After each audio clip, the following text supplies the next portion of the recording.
Ok, entonces, comenzamos la grabación y con esto iniciamos formalmente una nueva clase de ciencias naturales. Y con esto les extiendo a todos y todas ustedes una muy cordial bienvenida, como siempre, a una nueva clase de ciencias naturales de su Escuela San Alfonso de Espartina. Espero que se encuentren todos muy bien, que pese al frío, que pese al avance de la pandemia, que pese a las dificultades que tengamos, podamos estar de la mejor manera posible, que no hayan tenido dificultades para conectarse a la clase. De todos modos, les encomio por ello, les animo a que puedan seguir con la misma actitud. Ya vamos a mitad de año, así que vamos por buen camino. Les comento que el día de hoy entonces continuaremos hablando sobre la materia del sistema inmunológico, y en base a esto vamos a explicar, y les voy a explicar al final de la clase también en unos minutos, la tarea que ustedes van a tener que realizar sobre el sistema inmunológico, que también va a llevar una nota, ¿ya? Así que, como siempre, la invitación que les hago es a que ustedes puedan participar, que puedan comentar durante la clase, que puedan levantar la manito, que puedan dar siempre sus tan buenas opiniones, porque eso enriquece el desarrollo de la clase y hace que los contenidos sean mucho más comprensibles para todos. Entonces, vamos a compartir pantalla para hablar de la clase del día de hoy, ¿ya? ¿Me pueden confirmar, por favor, si se puede ver? Sí, profesor. Sí, profe. Sí, profe. Muy bien. Entonces, vamos con la clase del día de hoy, ¿ya? La clase del día de hoy es la clase número 2 en la segunda parte de estudio del sistema inmunológico humano. Como siempre, a cargo de su profesor Marcelo Aguilera y de la profesora Carolina, que atiende a los otros cuartos medios, y con el apoyo, ¿cierto?, de nuestras profesoras diferenciales, quienes nos acompañan en la clase del día de hoy, Carolina Castillo y Carolina Paz, ¿ya? Los objetivos a revisar de la clase el día de hoy, y esto lo reviso rápido para ganar tiempo, es primero describir el funcionamiento de las barreras defensivas. La clase pasada hablamos sobre cuáles eran las principales barreras del cuerpo humano. Haremos rápidamente un recordatorio de eso y lo vamos a vincular con los temas que vamos a tratar el día de hoy, sobre todo para hablar de las alteraciones más comunes del sistema inmunológico. Porque ya tenemos una idea de cómo funciona, pero ¿qué pasa cuando falla? ¿Qué pasa cuando por alguna causa que no comprendamos el sistema inmunológico falla? ¿Cuáles son las consecuencias que se derivan de eso? ¿Por qué se producen esas fallas? ¿Ya? Eso es lo que hablaremos el día de hoy. Y también entre medio hablaremos un poquito de algunas de las principales enfermedades infectocontagiosas que hay hoy en día. Así como que ustedes ya pueden imaginarse qué tema vamos a tratar en la clase el día de hoy también. Así que es un tema súper interesante, da para profundizar mucho. Así que esperemos abarcarlo de la mejor manera posible para el beneficio de todos los que estamos acá. Efectivamente, como el COVID, Javier. Así es. Entonces, para dar un buen inicio a nuestra clase, lo haremos con una actividad muy simple, pero que a mí me gustó mucho cuando me lo sugirió la profesora de ciencias, que es una pequeña rejilla de conceptos, ¿ya? Aquí es tan simple como que yo les voy a leer la afirmación y usted me va a decir cuál sería el concepto que debería ir escrito en el espacio que está acá abajo, ¿ok? Entonces, si yo les digo a ustedes, por ejemplo, para recordar, un tipo de respuesta inmune es la innata, la otra es, ¿cuál sería? Un tipo de respuesta inmune es la innata, ¿cuál era la otra? ¿Cómo se llama? ¿Quién se acuerda? Recuerden que la respuesta inmunológica podía ser de dos tipos. Ahí está, muy bien Lorena, adaptativa, excelente, y lo escribimos, ¿ya? Recuerden ustedes que la respuesta inmunológica del organismo podía ser de dos tipos. La innata, que son las barreras con las que uno nace, ¿sí? Las barreras naturales que bloquean todo indiscriminadamente. La piel, las mucosas y la respuesta inflamatoria. Excelente. Pero cuando esas barreras son sobrepasadas, el cuerpo actúa con un segundo mecanismo de defensa, activando lo que son las barreras adaptativas o adquiridas, ¿ya? Que son respuestas más específicas, que son para cada antígeno en particular, y que tienen una alta eficacia en controlar, ¿cierto?, las infecciones sobre todo, ¿ya? Así que, muy bien. Un tipo de respuesta es la innata, la otra es la adaptativa. Excelente respuesta. Vamos con la siguiente. Un ejemplo de barrera física y química es la piel. La otra es... ¿Quién se acuerda? Las defensas. Sí, pero ¿cuál es la otra barrera física y química que tenemos, aparte de la piel? ¿Cómo se llama? La piel y las... hablamos de barreras primarias. Las mucosas. Muy bien, ya. Vamos a hablar de las barreras primarias, ¿ok? Recuerden ustedes que las barreras primarias del cuerpo humano son la piel y las mucosas, ¿ok? Las mucosas son estos tejidos, ¿cierto?, que retienen los antígenos para que no ingresen. La mucosidad de la nariz, sobre todo, pero también toda la mucosidad del tracto digestivo y del tracto respiratorio tienen esa función, ¿ya? Si nosotros viéramos el sistema digestivo por dentro, está todo recubierto por mucosas que ayudan a retener las cosas que entran, para que efectivamente no entren. También conforman una primera línea de defensa, ¿ya? Así que, muy bien, ahí tenemos las mucosas.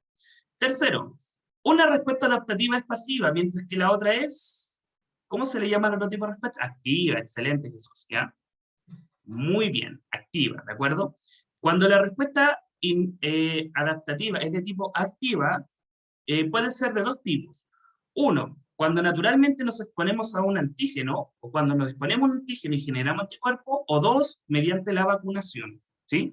Recuerden que la vacunación también es un tipo de respuesta adaptativa activa que uno decide hacer para prepararse ante una eventual infección, ¿ya? Así que, muy bien, ¿ya? Finalmente, de nada sirve seguir las recomendaciones del MinSal si no te has... ¿Ya? Por ahí. Casi, vacunado. Ya. No sé si vieron el video que está circulando ahora de Ben Britton, de la selección, el jugador inglés, ¿sí?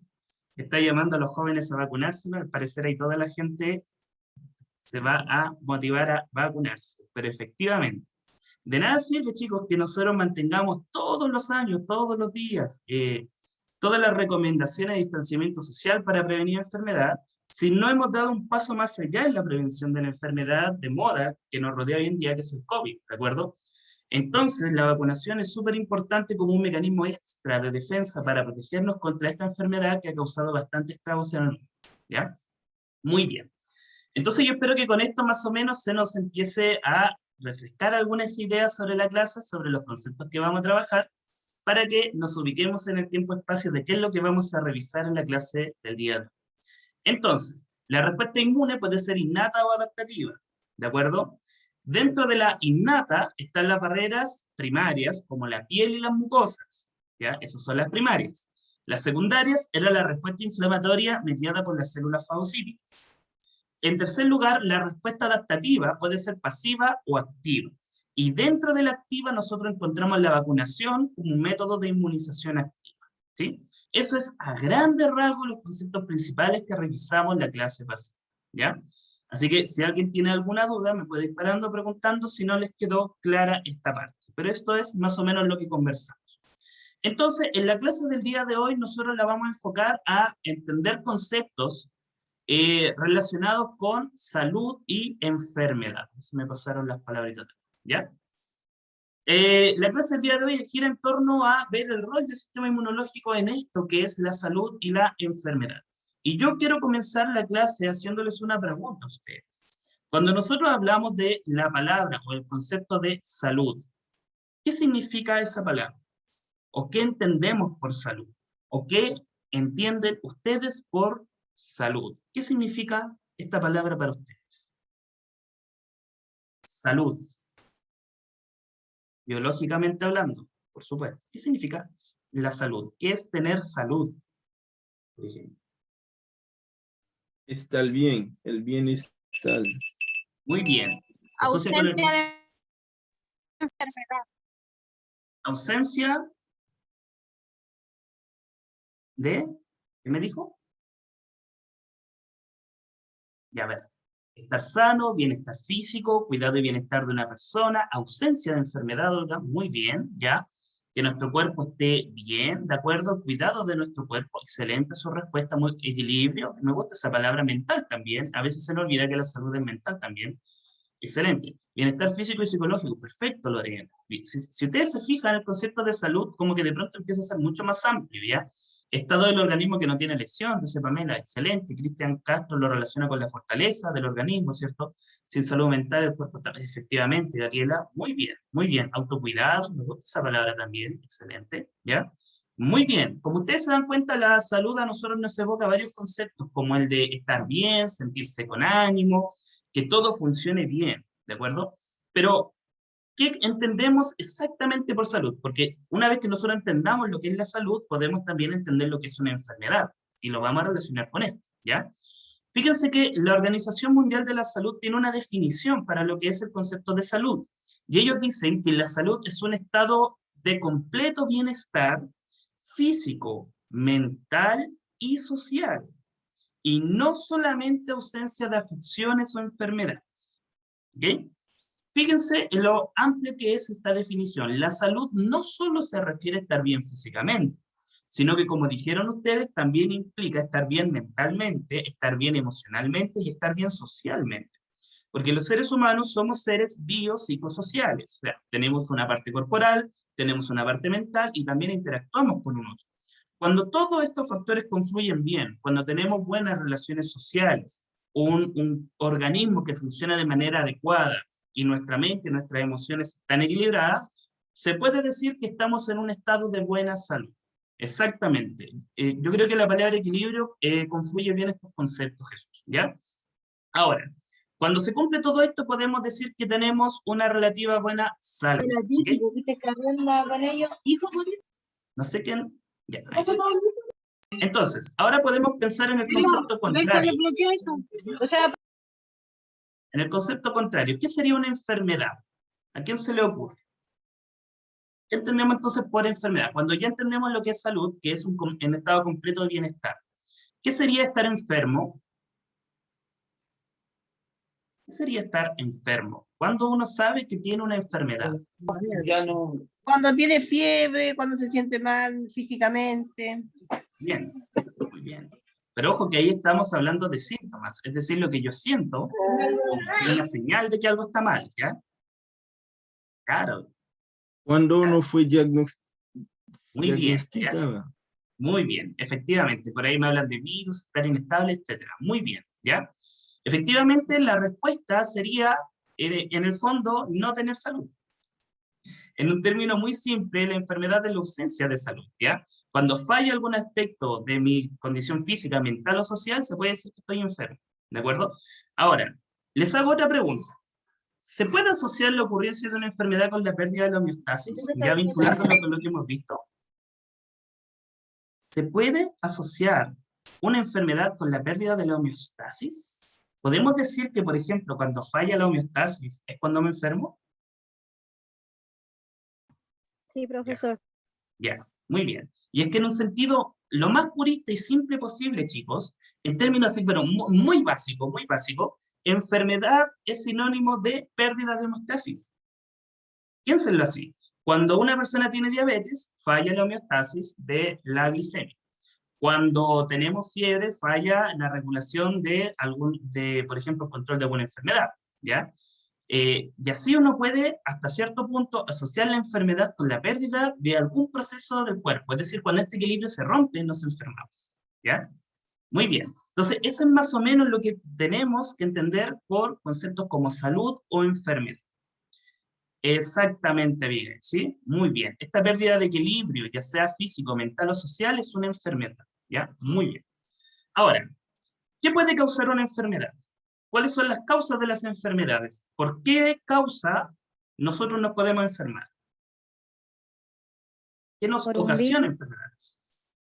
Baja defensa, ya, accidente, baja defensa. ya. Virus, bacterias, falta de vitaminas, biológica, mal cuidado, estrés, bacteriana, estrés nuevamente. Herencia, bien, bien, sí, bien. Falla el sistema inmunológico, excelente, baja defensa, tener virus, estrés. Mala alimentación, genética, por ahí va a aparecer estrés de nuevo, estoy seguro, pero sí, es verdad. Todo lo que ustedes dicen son factores desencadenantes de enfermedades o de pérdida de la homeostasis, ¿ok? Por ejemplo, yo puedo hablar como, puedo reconocer algunos factores ambientales que pueden hacer que uno se enferme, como la radiación, la presencia de sustancias químicas en el entorno, etc. Esto puede desencadenar fallos en el organismo y me enfermo, ¿ya? Estos son factores ambientales o pueden generar estrés, ¿ya? Estrés mental o estrés biológico y enfermar. Excelente, ¿ya? Puedo hablar de factores genéticos, porque los genes fallan, ¿sí? Los genes de nuestro cuerpo pueden sufrir mutaciones, de lesiones o translocaciones, que son formas en las que fallan, y eso me genera una enfermedad, ¿ya? También hay factores genéticos, muchas de las enfermedades son de origen genético, de hecho. Y también hay factores biológicos que causan enfermedades, como la presencia de virus, bacterias, hongos o parásitos en el organismo. Entonces, por cualquiera de estas causas nosotros nos podemos enfermar. Pero a lo que nos vamos a referir en estas clases es a los agentes biológicos, virus, bacterias y parásitos, ¿ok?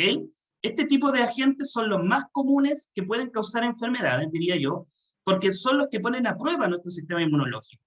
El sistema inmunológico está especializado en combatir virus, en combatir bacterias, en combatir todo tipo de parásitos que entran a nuestro organismo para mantenernos con vida. Entonces, si lo relacionamos con lo que habíamos aprendido, entonces todas las barreras defensivas que nosotros estudiamos, la primaria como la piel o las mucosas, las secundarias como las células fagocíticas o las terciarias como las vacunas, están diseñadas para atacar este tipo de agentes infecciosos, ¿ya? Los factores ambientales se tratan de otra manera y los genéticos también, pero los agentes infecciosos el sistema inmunológico los combate, y los combate con mucha eficiencia, porque por eso estamos con vida, pese a habernos enfermado muchas veces en nuestra vida de diferentes cosas. Pero entonces aquí viene el tema de la clase. Y cuando el sistema inmunológico falla, puede llegar a un punto en que nuestras barreras de defensa se ven tan sobrepasadas que pueden colapsar, o peor aún, fallar no por estas causas, sino de otra manera. La verdad es que sí puede fallar, ¿ya? Y cuando falla el sistema inmunológico, se pueden desencadenar en nosotros algunas condiciones bien particulares que son las que vamos a estudiar en esta clase. Algunas de las causas por las que falla el sistema inmunológico son por agentes externos como los de acá, pero otras de las fallas del sistema inmunológico pueden ser por causas genéticas, ¿ok? Es más o menos así como funciona. Entonces, si ahí están dando el ejemplo del SIDA, ya vamos a hablar de eso, ¿ok? Muy bien. Entonces, cuando falla el sistema inmunológico, nosotros podemos padecer a lo menos 3 condiciones como las que vamos a ver a continuación. Una de las fallas más clásicas, y aunque usted no lo crea, lo más probable es que la tenga, y mucho la tenemos, ¿ya? Es lo que se llama hipersensibilidad, ¿de acuerdo? Cuando el sistema inmunológico falla o se descontrola, puede desencadenarse una reacción que se llama hipersensibilidad, ¿ok? La hipersensibilidad es cuando el sistema inmunológico reacciona de forma muy exagerada ante algo que realmente no es peligroso, ¿sí? Esto es el ejemplo clásico de lo que nosotros llamamos alergias. ¿Padece usted alguna alergia? Entonces su sistema inmunológico es hipersensible a algún antígeno en particular. Por ejemplo, hay gente que es muy alérgica al polen, ¿ya? Es muy alérgica a los particulados de las plantas, a todo lo que, o al paracetamol incluso, dice ahí Abigail. Efectivamente, ¿ya? Efectivamente. Entonces, cuando el cuerpo reacciona de forma tan exagerada ante cosas que no nos hacen realmente mal, hablamos de una reacción de hipersensibilidad. Ese es el nombre correcto, ¿ok? Ahora, hipersensibilidad pueden haber de 4 tipos, si no los vamos a especificar, pero para que ustedes sepan que existen diferentes grados de complejidad de lo que es la respuesta hipersensible. Entonces, por ejemplo, si usted es alérgico al polvo, si es alérgico al polen, si es alérgico, incluso podríamos hablar de intolerancia alimenticia, por ejemplo, o si es alérgico a los metales. No sé si les pasa a las personas que ocupan anillo que de pronto les da picazón y se les enrojece, donde se ponen el anillo o el collar. Eso también es un tipo de respuesta hipersensible, ¿de acuerdo? La hipersensibilidad puede ser de 4 tipos, pero la más común es la tipo 1, que es la mediada por anticuerpos E, que son los que desencadenan la alergia, ¿ya? Entonces, la alergia en sí, por ejemplo, la alergia estacional, es una reacción de hipersensibilidad de mi sistema inmunológico, es una falla del sistema inmunológico. No es realmente grave, a menos que desencadene un cuadro más complejo que se llama anafilaxis, y ahí sí pasa a ser complejo, ¿ya? En cual caso las personas incluso deben recurrir a un doctor, ¿cierto?, un hospital para no morir. Pero en términos generales, una alergia común que nosotros tenemos, ¿sí?, es una respuesta hipersensible del organismo ante algo que en realidad no es tan complicado o que no supone ningún riesgo para la vida, ¿ya? ¿Cuál es la recomendación para tratar la alergia? Simplemente evite lo que le causa alergia. No hay otra razón, ¿ya? Su sistema inmunológico ya es hiperreactivo a esa sustancia, entonces no hay modo de curar la alergia, ¿sí?, sino que solamente tratar de paliar sus síntomas por ahí con algún medicamento, pero siempre lo que te van a recomendar es evita lo que te causa alergia, ¿ya? Eso es a modo muy general. Hay de 4 tipos, cada una es más compleja, algunas implican el desarrollo de enfermedades como la esclerosis múltiple, por ejemplo, la enfermedad de Crohn, la artritis reumatoide, ¿ya? Que son respecto un poquito más exageradas. Pero este tipo de respuesta, generalmente la de hipersensibilidad 3 y 4, también es posible asociarla con otras de las fallas de nuestro sistema inmunológico, que también son bastante comunes, aunque no lo crea, que son las respuestas autoinmunes. ¿Okay? Si ustedes ven la palabra autoinmunidad acá, ¿qué se les ocurre que es? ¿En qué consistiría esta falla de nuestro sistema inmunológico? Autoinmunidad. ¿A qué les suena? Que se hace inmune por sí mismo. Ya, está bien Marcelo, pero creo que hay que desarrollar la idea para que se entienda mejor. ¿Ya? Autoinmunidad significa que cuando el cuerpo crea anticuerpos contra uno mismo. Exactamente. Es decir, es cuando tu sistema inmunológico desarrolla anticuerpos contra tejidos o células de tu propio cuerpo. Es decir, cuando te atacas a ti mismo, dicho de otra manera. ¿Ya?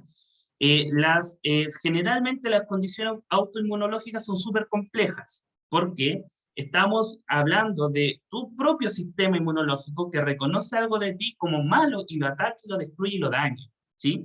Y eso genera un montón de enfermedades súper complejas que son medias complejas de tratar, porque en el fondo lo único que se puede hacer es suprimir la respuesta de tu sistema inmunológico para que deje de hacerte daño, ¿ya? Pero pasa, y por lo general, las respuestas autoinmunes son de tipo genético y a veces desencadenadas por temas ambientales, ¿ya? Entonces, por ejemplo, aquí yo les puedo poner mi propio caso, y creo que es el caso de una compañera que lo comentaba la semana pasada, ¿sí? Yo les decía que yo padezco una enfermedad que se llama enfermedad celíaca. Quizá ustedes la conocerán, pero básicamente es la intolerancia al gluten. Entonces, las personas que somos celíacos no podemos comer esta proteína que se encuentra en el trigo porque el consumirla desencadena una respuesta autoinmunológica que daña las células de nuestro intestino delgado. Y eso tiene una serie de consecuencias nutricionales súper complejas, ¿ya? Este es un ejemplo clásico de una enfermedad autoinmunológica que en mi caso yo no puedo hacer nada para curarlo, simplemente evitar consumir lo que desencadena la respuesta en mi organismo, ¿ya? Asimismo, la diabetes tipo 1 es una enfermedad autoinmunológica, ¿ya? Porque ahí el cuerpo ataca sus propias células productoras de insulina. Así es, ¿ya? Así es, HCL, eso mismo. Y así mismo, ¿sí? Se producen linfocitos que son autorreactivos, o sea, que atacan a tu propio cuerpo y te generan lesiones, te generan daños y, en última instancia, ¿cierto? La posible destrucción de alguna estructura y eso es súper, súper complejo. ¿Bien? Entonces, estas son dos de las fallas más comunes del sistema inmunológico. La hipersensibilidad, dentro de cual se encuentran las alergias, y la autoinmunidad, que es cuando el organismo desarrolla antígenos contra ti mismo y destruye y ataca una parte de tu organismo, ¿sí? Por ejemplo, el lupus entra dentro de esta enfermedad, ya el lupus eritematoso, que también es otro ejemplo de autoinmunidad, o la esclerosis múltiple, entre otros, ¿ya? Eso. Ahora, la tercera falla que puede tener nuestro sistema inmunológico es la inmunodeficiencia, ¿sí? La inmunodeficiencia se refiere a cuando el sistema inmunológico no funciona bien o derechamente deja de funcionar, ¿sí? Ahora, si nuestro sistema inmunológico deja de funcionar, ¿qué creen ustedes que nos podría pasar? Si nuestro sistema inmunológico se ve debilitado, se ve inactivado o incluso destruido por completo. ¿Cuál sería la consecuencia de eso? Sí, claro, morir. En último, ¿Jesús qué quería decir? Quedamos desprotegidos, profe. Exacto, ya, exacto. Quedamos desprotegidos ante cualquier otro microorganismo que ande por ahí, ¿sí? Una de las formas más comunes de que los seres humanos seamos inmunodeficientes es por el contagio del VIH. ¿Okay? Si bien es cierto, la inmunodeficiencia humana puede darse por muchas cosas, ¿ya? Uno de los principales patógenos o agentes infecciosos causantes de inmunodeficiencia en humanos es el virus del VIH. ¿Okay? ¿En qué consiste básicamente? Y aquí voy a tomar unos minutitos para hablar del VIH. El VIH es un virus de la familia de los retrovirus, es decir, es un virus de ARN, por lo que es un virus con unas características muy especiales, que tiene por particularidad infectar y parasitar a un tipo de glóbulo blanco de nuestro sistema inmunológico, particularmente, como les dije en la clase pasada, a los linfocitos TSD4, que son los T cooperadores o los T que coordinan la respuesta de todas las demás células del sistema inmunológico. El virus del SIDA ingresa, como usted lo puede ver en esta imagen, ingresa, se fusiona con la célula, libera su material genético y utiliza la maquinaria molecular de la célula para producir nuevos virus dentro de nuestros glóbulos blancos. Cuando estos virus están listos, salen del glóbulo blanco destruyéndolo, matando nuestras células y generando más virus en el proceso. Este proceso de replicación del virus del VIH dentro de nuestro glóbulo blanco va generando paulatinamente la pérdida sucesiva de muchos de nuestros glóbulos blancos y de este modo debilitando nuestras defensas, desencadenando en una condición de inmunodeficiencia.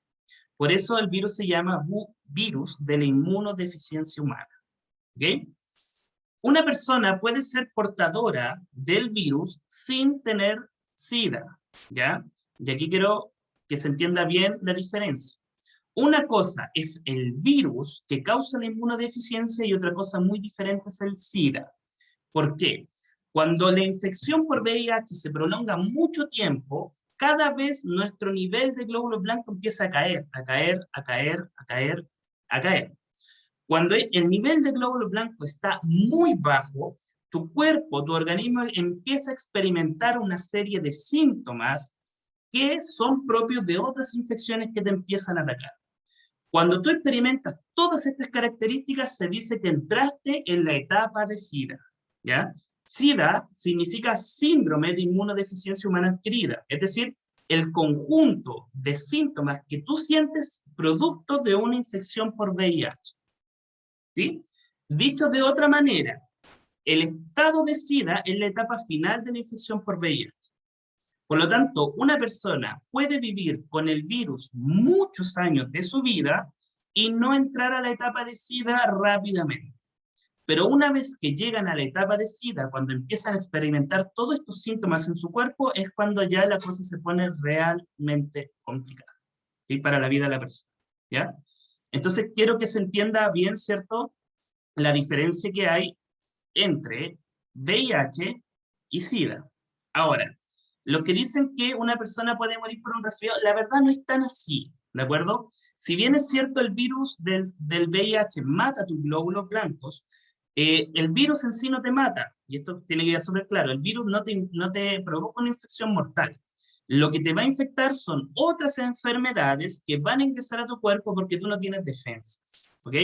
Entonces, por ejemplo, muchas personas con VIH que llegan a la etapa de SIDA mueren por cáncer, porque su cuerpo desarrolla tumores, mueren por enfermedades gastrointestinales o por deshidratación, ¿sí?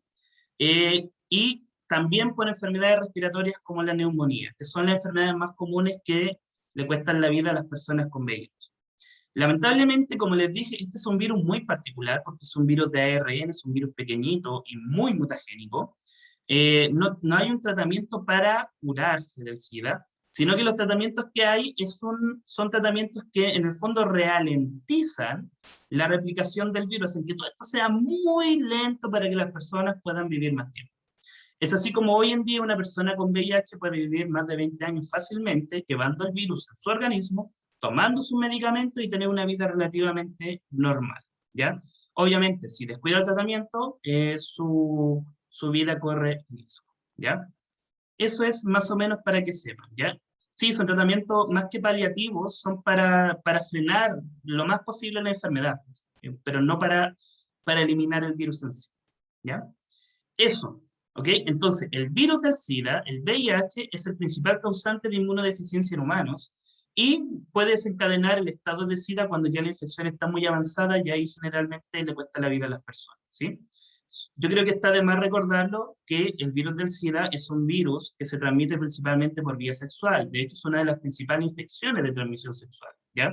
Así que el llamado siempre es a la responsabilidad, al uso de preservativos, porque ustedes saben que el uso de condones o preservativos es lo único que efectivamente ayuda a evitar contraer alguna infección como el SIDA. ¿Ya? Una vez que la contraemos, no hay mucho que hacer más que tomar los medicamentos para prolongar esto lo más posible. ¿Ok? Eso, así es, ¿ya? Eso a modo general con el SIDA y con el sistema inmunológico. Entonces, para que vean ustedes que el VIH causa esta condición de inmunodeficiencia. Eso, vamos a continuar. Hasta acá, ¿alguna pregunta o duda que quisieran agregar? Quiero saber si se entendió esto. ¿Sí, sí? A cuidarse, sí, de todas las enfermedades, efectivamente, ¿ya? Efectivamente. Y no olvidar, una persona puede ser portadora del virus sin saberlo, como en muchas otras enfermedades. ¿Sí? Profe, una consulta. Jesús, dígame. ¿El virus del SIDA, cómo se formó? ¿A través del tiempo o siempre ha existido? No, no todos los O, virus, no todos los virus siempre han existido. Lo que existen son virus que mutan en otras formas de virus y al mutar se vuelven patógenos, ¿ya? Entonces seguramente este virus existía, pero mutó de alguna manera, se contagió a un ser humano y se empezó a propagar. Más o menos así. Ahora, en YouTube hay muchos documentales que hablan sobre el origen del SIDA, así que ahí puede tener visiones de todo tipo. en Sodoma y Gomorra, ahí empezó todo, estoy Algo seguro. así. Chicos, la enfermedad del momento, ¿sí? El COVID-19, también es una enfermedad infectocontagiosa, ¿sí? Ocasionada por un virus, en este caso de la familia de los coronavirus, ¿ya? Y aquí también tenemos que hacer algunos, claro, ya, sí. Aquí también tenemos que aclarar algunos conceptos. Cuando hablamos de COVID-19 nos referimos a la enfermedad causada por la infección de un virus que se llama SARS coronavirus 2 o SARS-CoV-2. ¿Okay? Este virus pertenece a la familia de un grupo de virus que se llaman coronavirus, ¿sí? Ahora, para que usted lo tenga claro, los coronavirus siempre han existido entre nosotros, ¿ya? Cuando usted le da gripe, cuando le da resfrío, cuando le da influenza, esas condiciones son causadas por un tipo de coronavirus, ¿sí? Para que lo sepa, ¿ya? O sea, es decir, los coronavirus siempre han existido, son virus con los que siempre hemos convivido y no pasa nada. Lo que pasa es que esta variante que se desarrolló desde el año 2019, ¿cierto? Que mutó y se formó esta nueva cepa, que es la segunda cepa de la variante SARS, se volvió increíblemente infecciosa y con potencial pandémico y también potencialmente mortal, ¿ya? Se empezó a expandir a finales del 2019 y por eso se le llama COVID-19, ¿sí? Ahí está el nombre de la enfermedad, ¿ya? Este virus, como todos lo sabemos, causa afecciones principalmente al sistema respiratorio, causando síntomas similares a la gripe en cuadros leves, hasta llegar a potenciales cuadros graves, terminando incluso en la muerte de las personas. ¿Ok?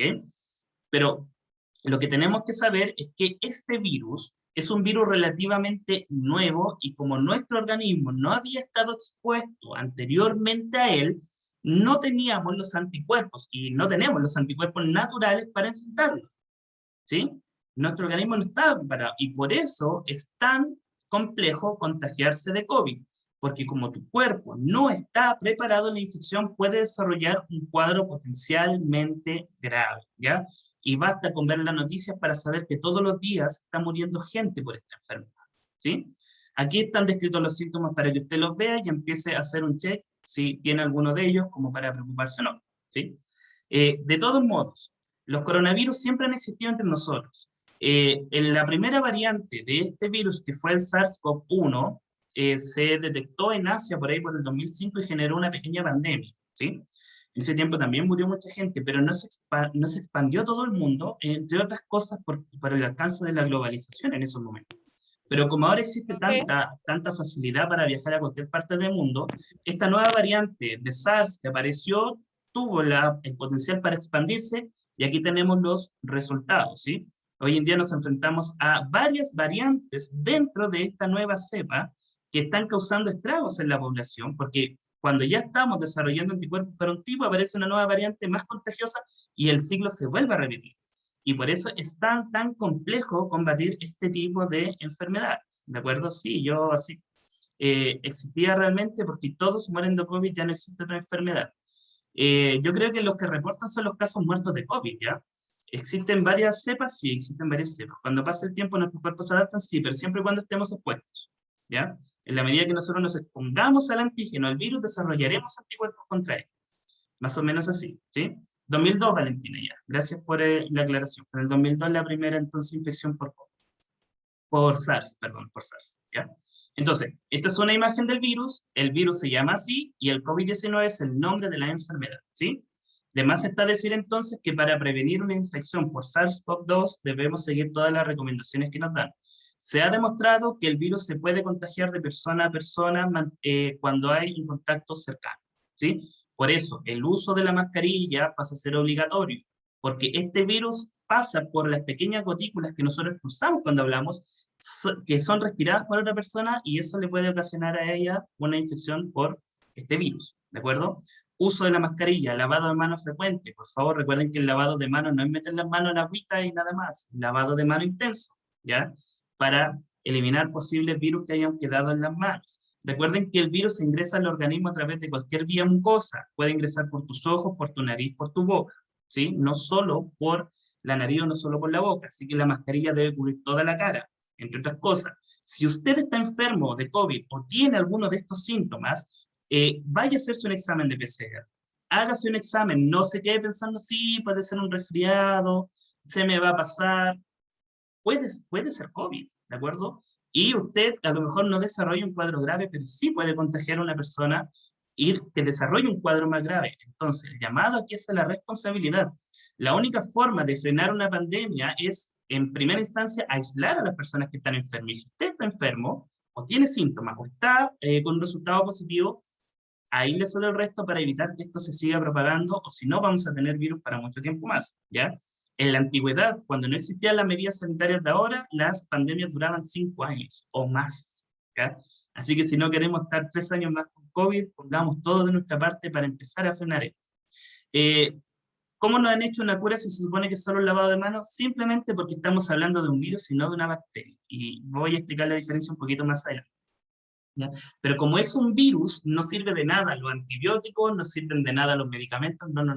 Lo único que te sirve para enfrentar los virus es que tu sistema inmunológico desarrolle anticuerpos contra el virus. Es lo único que sirve, ¿ya? Entonces, para desarrollar anticuerpos contra el virus tienes dos opciones. Uno, o te infectas y sobrevives, o dos, te vacunas para tener anticuerpos antes de que llegue. Es la única forma, ¿ya?, de tener anticuerpos para enfrentar un virus. La celulitis, no sé exactamente cómo sería. ¿No cree que esta es una de algún gobierno, una psicosis que algún gobierno inventó? No sé. La verdad, no soy mucho yo de hablar de teorías conspirativas en la clase, pero vaya usted a saber ahora. Y voy a volver al punto anterior. Científicamente hablando, los coronavirus son una cepa de virus que llevan con nosotros desde que existimos. Siempre han existido. Los virus siempre mutan. Siempre van a mutar. Y puede que una de esas mutaciones para el virus tenga mayor éxito reproductivo porque es capaz de ser más contagioso. Pasa, es selección natural, ¿ya? Esta vez nos tocó que una cepa de coronavirus se volvió contagioso, que se contagia de persona a persona, y en las condiciones del mundo actual esto se expandió rápidamente y tenemos una pandemia, ¿sí? Ahora, una forma de tratar de estas situaciones es por medio de las vacunas. Y antes de hablar de las vacunas, quiero escuchar y leer bien los comentarios que están diciendo. Yolaine había levantado la mano, me parece, ¿no? Sí, porque usted me dejó con una duda, porque dijo para tener anticuerpos, me acuerdo, ¿Sí? con el virus uno tiene que, infectarse y se sobrevive o vacunarse.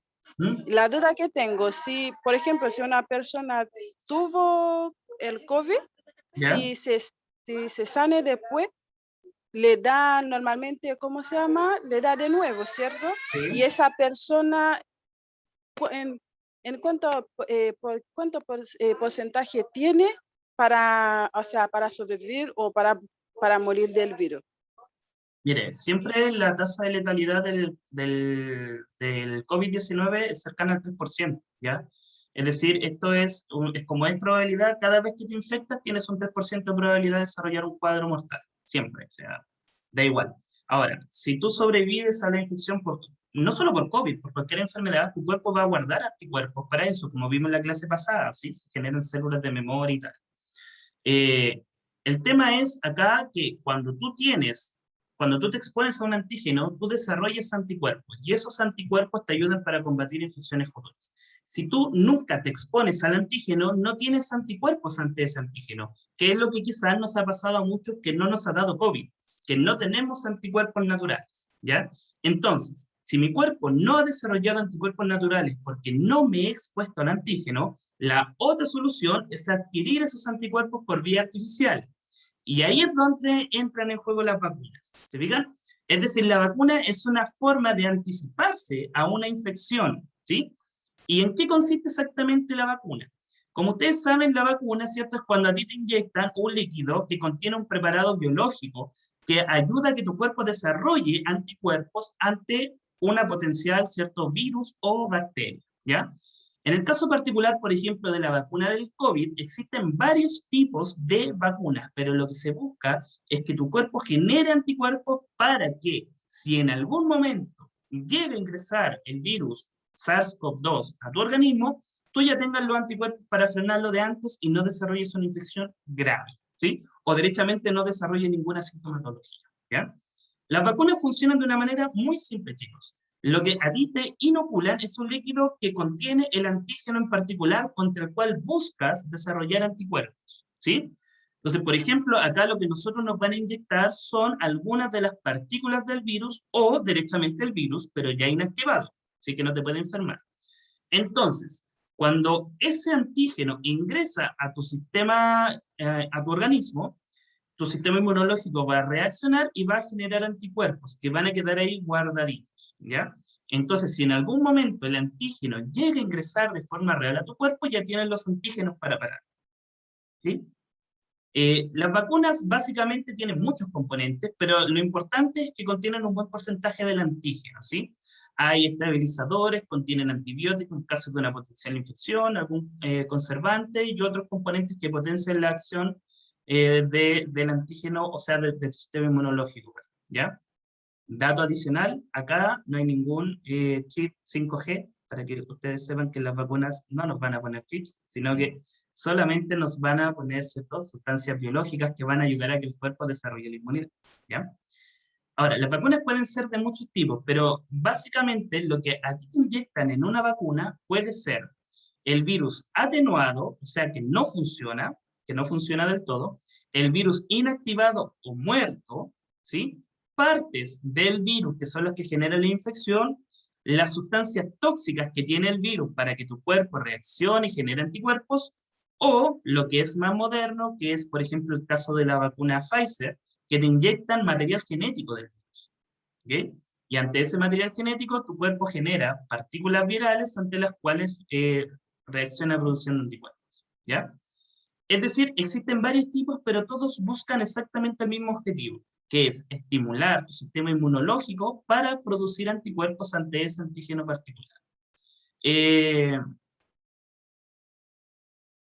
O sea que esa es la mejor. No, yo no diría que no es mejor. Sí, los estudios sugieren que la vacuna Pfizer tiene un grado de efectividad mayor, ¿sí? Por el mecanismo que utiliza, pero también las condiciones para administrarla son más complejas, así que yo diría que es más o menos lo mismo, ¿ya? Cuando se puso la vacuna de la influenza estuvo una semana en cama. Sí, puede pasar, puede pasar. Insisto, recuerden que cada sistema inmunológico reacciona de forma diferente. Cuando nosotros nos vacunamos contra la influenza, también creo que nos inoculan parte del virus inactivada. Entonces nuestro cuerpo toma ese virus, genera anticuerpos y listo, ¿sí? En algunos casos la respuesta del organismo puede ser más exagerada y eso puede llevar a que nos sintamos un poquito mal, pero eso no significa que tenemos la infección. Significa solamente que tu sistema inmunológico se alteró más de lo que debía, pero de todos modos está trabajando para generar anticuerpos, ¿ya? Se está estudiando la vacuna con no con todo el mundo, si las mismas vacunas se están aplicando en todo el mundo, ¿sí? Todas las variantes de vacuna tienen el mismo objetivo, ya sea la Sinovac, que es la que te inyecta el virus atenuado, la Pfizer, que es la que te inyecta el material genético del virus, u otras vacunas que también se basan en partículas virales inactivadas, buscan el mismo objetivo, que tu cuerpo genere anticuerpos para evitar una posible, o para evitar complicaciones ante una eventual infección por COVID. ¿Ya? Eso más que Profesor, nada, ¿sí? una pregunta. Dígame. Si una persona infectada con el virus del COVID, perdón, si una persona se infecta con el virus, ¿se hace inmune al virus o le vuelve a dar o le puede volver a dar el virus? Mira, la lógica te indica que tu cuerpo va a desarrollar inmunoglobulinas o anticuerpos y por lo tanto vas a ser hasta cierto punto inmune, ¿ok? Ahora, los estudios que se han hecho demuestran que la inmunidad natural dura aproximadamente 6 meses en seres humanos. O sea, si tú te infectas, vas a tener anticuerpos contra el COVID por cerca de 6 meses y luego esos anticuerpos se esfuman, ¿ya? Se está buscando vacunas o se están viendo cuánto tiempo dura la inmunidad de las vacunas.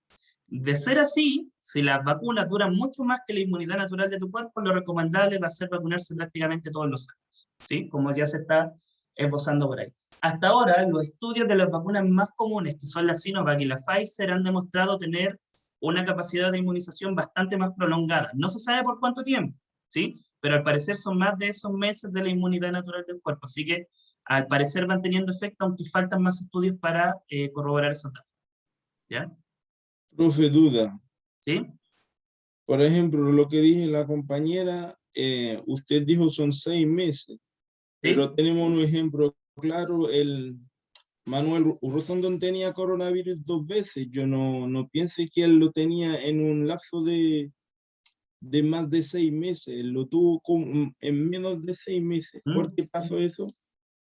Porque, insisto, cada organismo es diferente y tu sistema inmunológico puede actuar de manera más eficiente, menos eficiente que en comparación con otras personas. Acá te deben recordar que cada organismo es único, ¿de acuerdo? Aproximadamente la inmunidad natural por exposición natural al COVID dura 6 meses, puede durar un poquito más, un poco menos, te puede reinfectar en el proceso fácilmente, pero te puede dar más leve o te puede dar más grave. Es decir, depende de tantos factores que en realidad una de las mejores alternativas que nosotros tenemos hoy en día para combatir la pandemia, aparte del distanciamiento social y todas las medidas, ¿cierto?, es la vacunación, porque estamos estimulando al cuerpo a producir anticuerpos que nos van a defender ante una potencial infección de COVID, ¿ya? Por eso el llamado, insisto, yo hablo desde mi posición como profesor de biología, que uno ha estudiado esto de cómo funcionan las vacunas y sabe lo eficientes que son, ¿sí? El llamado es a vacunarse, porque es la única manera en que todos podemos aportar para ir frenando esta pandemia de una vez por todas, ¿ya? Particularmente para uno como profesor de ciencia, el desarrollo de la vacuna Pfizer fue espectacular.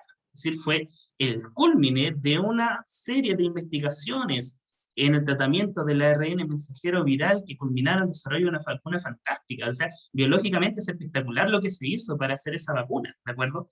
Así que el llamado es que uno valore, que uno crea que estos son trabajos serios que vienen con el respaldo de años de investigación y que culminan en el desarrollo de una vacuna que está ayudando a salvar vidas, ¿sí? Se entiende también que la vacunación es voluntaria, pero obviamente el llamado siempre es que mientras usted pueda hacerlo, hágalo. La vacuna es gratuita y prácticamente ya todos estamos en el rango de edad para poder vacunarnos, ¿sí? Chicos, profesor, la última pregunta antes de seguir. Dígame, Gabriel. Bueno, yo tengo de 12 a 18 años, o sea, los tengo que vacunar a todos, pero igual me da un poco de miedo. No sé cuál es la vacuna que será mejor también para su organismo, entonces quería preguntarle a usted si sabía algo. No, mira, en realidad no conozco mucho el detalle de las vacunas. En la página del MinSal está súper explicado de todos modos cómo funciona, ¿ya? Yo particularmente ya me vacuné con la vacuna Sinovac, no tuve ningún problema, las 2 dosis sin ningún problema, ningún síntoma, nada, ¿sí? Es una vacuna súper amigable porque funciona igual que todas las vacunas que nos hemos puesto siempre. La vacuna Pfizer sí es una vacuna revolucionaria con una tecnología nueva y de pronto por ahí hay gente que ha tenido un poco de malestar, pero eso siempre está dentro de las posibilidades, no te va a desarrollar un cuadro. Yo me puse la Pfizer y la primera vez se me hinchó mucho el brazo, pero la segunda me dio fiebre, dolor de cuerpo. Ya. Y esa fiebre y dolor de cuerpo es porque tu sistema inmunológico está trabajando en desarrollar los anticuerpos. Así que es bueno en el fondo. Molesta la sensación, pero a la vez es una señal de que tu sistema inmunológico está haciendo lo que tiene que hacer. Gracias, ¿Profe? Está bien por ahí. Espere, Yolanda tenía la mano en alto. Sí, profesor. Lo que pasa es que Mira, mi hijo tiene 16 años y le dio COVID el mes ¿Ya? antes pasado, o sea, un mes y medio. Y a mí me llamaron del consultorio y después me volvieron a llamar del MinSal y me dicen que mi hijo queda inmune solamente un mes, ¿Mm? Es que, que claro, después se tiene que seguir cuidando y bueno, y también la información que cuando da el COVID hay que seguirse cuidando porque quedan igual. dañados los pulmones. Y Sí, eso puede, totalmente. claro, puede producir una Totalmente. neumonía. Sí, totalmente. Chicos, para Eso. responder rápidamente a... Sí, no sé si queréis decir algo más. No, profesor, eso era mi aporte. Sí, es que claro, en algunos casos la inmunidad natural puede durar más, en otros menos. Solo para aclarar el tema de las variantes que han aparecido del COVID, son mutaciones del mismo virus SARS-CoV-2 que genera otras variantes, ¿ya? Desde esa perspectiva, las vacunas que se basan en la inoculación inactivada del virus, como la Sinovac, por ejemplo, son más efectivas para combatir las variantes que otras formas de vacuna, ¿sí? Porque ya tienen más o menos el mismo patrón de respuesta. Valentina. No, para responderle a la compañera, lo que pasa es que los menores de 12 a 18 años se tienen que vacunar, pero los que son de Teletón o con patologías indicadas por un médico para vacunarse. No es población general de los menores. Ya. Valga la aclaración, ¿sí? De todos modos, en algún momento la idea es que se avance a la inoculación de la población en general, ¿ya? Chicos, aquí me tuve que saltar la parte de la situación que quería que conversaran, pero es porque se nos fue toda la clase. Para mí es bueno que la clase se vaya hablando de estas cosas, la verdad. Así que si me demoro 5 minutos más en terminar, por favor, ténganme paciencia. A ver, chicos. Por un lado están las vacunas. Ahora, Alexander Fleming hizo un gran descubrimiento al descubrir cómo funcionan los antibióticos. ¿Sí? Yo les voy a entregar esta presentación para que usted lea la historia y sepa cómo se desarrollaron los antibióticos, ¿ya? Los antibióticos son sustancias químicas que se utilizan hoy en día para combatir enfermedades. Antes de la Primera Guerra Mundial no habían antibióticos, las personas se infectaban por algo y había dos formas: o recurrías a amputar una extremidad infectada o simplemente te morías por una infección. Cuando se descubrió que se podían utilizar sustancias producidas por otros seres vivos para combatir infecciones, fue toda una revolución en el campo de la medicina y se empezó a trabajar fuerte en este campo que son los antibióticos, que como ustedes saben se pueden administrar por inyecciones o consumiéndolos, ¿de acuerdo? Ojo, los antibióticos son sustancias químicas diseñadas para matar seres vivos. Es decir, me sirve para matar bacterias y me sirve para matar hongos o parásitos, pero no para matar virus. ¿Sí? Los antibióticos no son efectivos contra los virus. ¿Quién sabe por qué? ¿Qué creen ustedes? ¿Por qué razón no es posible? Sí, lo sé, mira, pero el tiempo, ¿ya? ¿Por qué creen ustedes que los antibióticos no sirven para tratar el COVID? ¿Por qué no simplemente desarrollamos un antibiótico? Si me enfermo de COVID, me inyecto un antibiótico y me curo, como por ejemplo cuando me da una infección. No, no es así. ¿Por qué no sirven los antibióticos contra los virus como el COVID? Porque no es infeccioso, porque son químicos. Hola, amiguito, ¿cómo te Ya. La respuesta es más simple que esa.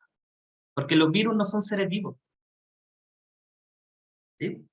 Biológicamente hablando, los virus no son seres vivos, no están hechos de células. Y los antibióticos matan células. Están hechos para matar células bacterianas, están hechos para matar células de hongos, de parásitos, pero los virus no están hechos de células, no son seres vivos. Por lo tanto, de nada sirve desarrollar un antibiótico contra un virus porque no lo va a matar, ¿ya? Por lo tanto, por eso lo puse acá, actúan sobre microorganismos, y los virus no son microorganismos, son entidades biológicas con otra característica. Pero sí nos pasan mucho algunas cosas, ¿sí? Bueno, aquí ya lo respondimos, ¿ya? No es posible utilizar antibióticos para tratar infecciones virales como la del SARS-CoV-2, porque los virus no son seres vivos, por lo tanto el antibiótico no tiene ningún efecto sobre ellos. Pero, por ejemplo, ¿por qué creen que no es recomendable utilizar antibióticos sin supervisión médica o por un tiempo muy prolongado? ¿Por qué creen ustedes que un antibiótico solo lo debemos tomar cuando lo receta un médico? Y solo por el tiempo porque que el hacen médico lo diga. daño los glóbulos rojos, ¿verdad? Ya puede ser, sí. No le voy a decir que sí, que no, porque no me acuerdo. Porque ya después de un tiempo no hacen efecto seguramente. Los médicos. Ya, sí. Los médicos lo dan 7 días y tiene que ser esos 7 días, o 10 días, 10 días. Tiene que Uno ser no puede tomar así como porque uno quiere tomar los 10, 15, no. Porque tiene efecto secundario también, profe. Sí, sí. Lo que están diciendo en el chat también son todas correctas, ya son todas correctas sus respuestas, sí. Por ejemplo, no sé, ya me pinché el dedo con algo y se me hinchó el dedo, se me infectó, me voy a tomar una amoxicilina, no pasa nada. ¿Está bien eso? ¿Gabriela? No. No, Profesor, no lo hagan. ¿Ya? No lo hagan. profesor, Dígame. Pasa que a veces las personas toman antibiótico por cualquier cosa. O sea, les duele la garganta y toman un antibiótico, y a veces no es necesario un antibiótico. No, para Entonces, nada. mucha gente se hace medicina sola. Entonces, eso no es bueno. Claramente no es bueno, tiene toda la razón. Ahora sí, Gabriela, dígame. profesor, tengo que entrar a una reunión, ¿me puedo salir de la No hay clase y problema. después le por interno? No hay problema, después hablamos, no se Gracias, preocupe. amable. Ya, efectivamente, los antibióticos son, por decirlo así, bombas. Cuando usted toma un antibiótico, usted está tomando una bomba que mata muchas bacterias. Mata las malas, pero también mata las buenas del organismo. Si tomo antibiótico por mucho tiempo, daño mi propia flora bacteriana normal y me puedo terminar enfermando. Así que no es bueno tomar antibióticos por mucho tiempo, jamás. Tampoco es bueno automedicarse, porque uno no sabe la dosis exacta para matar la infección en particular. Eso lo saben los médicos, por eso ellos estudiaron para eso. Así que usted nunca se tome un antibiótico solo porque sí, ¿de acuerdo? Y aquí viene la otra pregunta que es muy común, pero que también es importante que lo aclaremos. ¿Por qué creen que es importante utilizar antibióticos durante todo el periodo de retiempo recetado por un médico, aunque los síntomas de la enfermedad ya hayan desaparecido?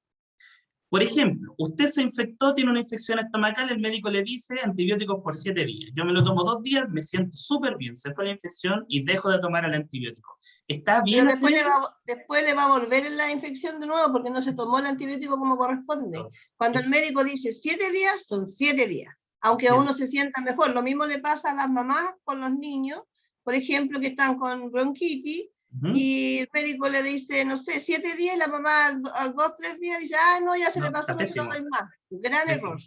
Exactamente, lo que ustedes dicen es correcto. Yo me puedo sentir bien, pero siguen vivas las bacterias. Y las pocas que quedan se pueden volver incluso resistentes al antibiótico.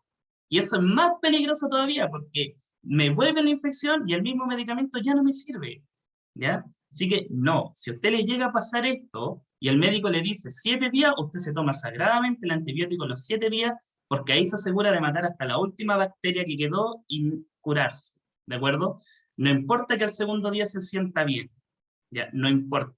Quedan bacterias, ¿ya? Desaparecen los síntomas, pero no desapareció el microorganismo que me estaba enfermando, ¿ya? Eso, bueno, ha sido un tema súper interesante. Lamentablemente por el tiempo ya estamos pasadito de la hora, no vamos a alcanzar a hacer la actividad de cierre, pero les voy a dejar el PPT para que usted lo lea. Me interesa mucho que analicen el trabajo de Fleming, cómo él descubrió los antibióticos, para que después entiendan mejor por qué son importantes esto y cómo llegaron a salvar vidas, ¿ya? Ha sido súper interesante analizar lo que respecta a las vacunas y al COVID y también al virus del SIDA, porque son situaciones comunes y que está en nosotros prevenirlas, ¿sí? Todos ya sabemos cómo evitar el contagio del VIH. Recuerden que el VIH se contagia por fluido, ¿cierto? Por sangre, por semen y por fluido vaginal. Y cuando uno evita, ¿cierto? O utiliza medidas de protección, simplemente podemos evitar el contagio de este virus mortal.